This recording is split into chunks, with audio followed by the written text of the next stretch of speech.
Okay. मतलब सारा खेल शुरू होता है, आप सलाह किससे लेते हो? दुर्योधन शकुनी से सलाह लेता था, और पांडव भगवान श्री कृष्ण से सलाह लेते थे। जी। अब इशारा समझ जाओ।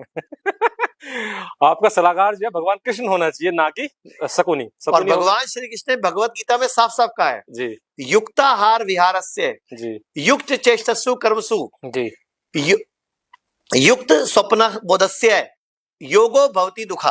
कहने का मतलब युक्ति के हिसाब से, मौसम के हिसाब से, प्रकृति के हिसाब से अपना आहार विहार को चूज करो जी, और दिमाग लगा के खाओ, और कब नहीं खाओ इसका डिसीजन लो। ओके। तो कभी आप दुखों से दूर रहोगे हमेशा, ओके। और आपकी बॉडी स्वस्थ रहेगी। ये भगवान श्री कृष्ण बोल रहे हैं, भगवत गीता का 17 चैप्टर है।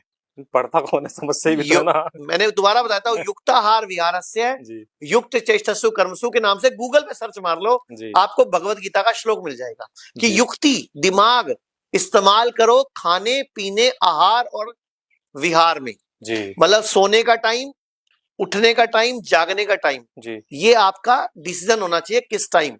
जी, अब आप रील देखते देखते रात को 1 बजा देते हो। अच्छा, एक और जुड़ी बात बताता हूँ मैं जी, जी। आपको, बहुत इंपॉर्टेंट हाँ, बात है हाँ, ये, प्लीज, प्लीज। कि पहली बात मैंने बता दिया कि डॉक्टर कौन से के पास जाना, चॉइस इज योर्स। जी, जो काटने की बात कर रहा है, आपको रोकने की बात। अच्छा, एक और बात बताओ, चलो एक सवाल पहले वाले क्वेश्चन से करते हैं। जी, जब सुबह आपकी बॉडी 6 बजे पोटियां लगा रही थी, जी। उल्टियां लगा रही थी, तो किसने लगाई? वो तो खाने हमने खाया था रात में, वो किसने लगाई होगी?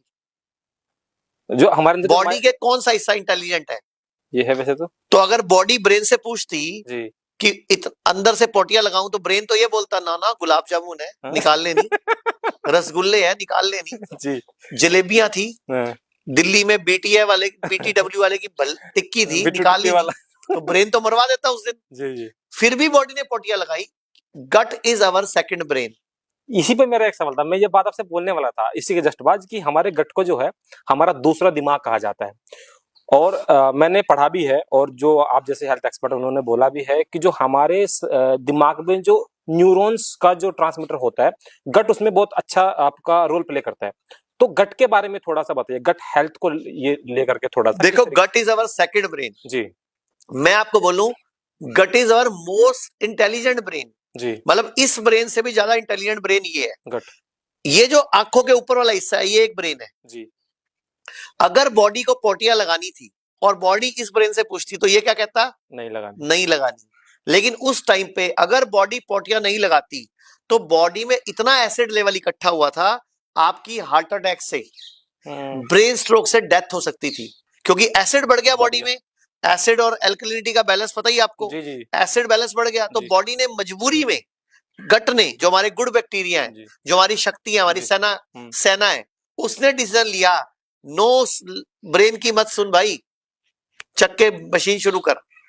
लेकिन आपने अगर उस टाइम ग्लूकोज की बोतल लगवा ली, तो आपने इन बैक्टीरिया को क्या मैसेज दिया कि you are more intelligent than them. तो आपने आगे के लिए बड़ी बीमारी को न्योता दे दिया। कभी भी बॉडी जो करती है, सिम्टम देती है, उसको बाईपास या उसको क्रॉस नहीं करना, क्योंकि बॉडी का इशारा बॉडी की इंटेलिजेंस है। अब बॉडी ने बुखार चढ़ा दिया, बिकॉज बॉडी ने टेम्परेचर बढ़ा दिया। जी, टेम्परेचर बढ़ाकर बॉडी गंदे पित्त को फूंक रही है, आपके ब्लड में पित्त बढ़ गया। आपको ब्लड कैंसर नहीं होगा सर, आपको कभी ये नहीं होगा, सोराइसिस नहीं होगा, ल्यूकोडर्मा नहीं होगा आपको कभी, क्योंकि बॉडी ने अपने गंदे पित्त को फूंक दिया, ब्लड के अंदर जो एसिडिटी बढ़ गई थी। बॉडी इंटेलिजेंट है। आयुर्वेद कहता है फोड़ा, फुंसी, उल्टी, दस्त, जुकाम और बुखार ये मित्र हैं। अच्छा, ये मित्र हैं, ये हमारे भले के लिए आते हैं। अब आपने पूछा था गट और का ब्रेन का कनेक्शन। अब मैं आपसे एक सवाल पूछता हूँ, बचपन में जब हम छोटे थे जी, हमने देखा होगा पैरों पे फोड़े हो जाते थे, हाँ, हाँ, फुंसियां हो जाती थी, मुंह पे मुहासे हो जाते थे, पीठ पे दाने हो जाते थे, वो अच्छे थे कि बुरे थे? उस वक्त तो हमको बुरे दिखते थे। लेकिन वो बॉडी के हिसाब से अच्छे थे।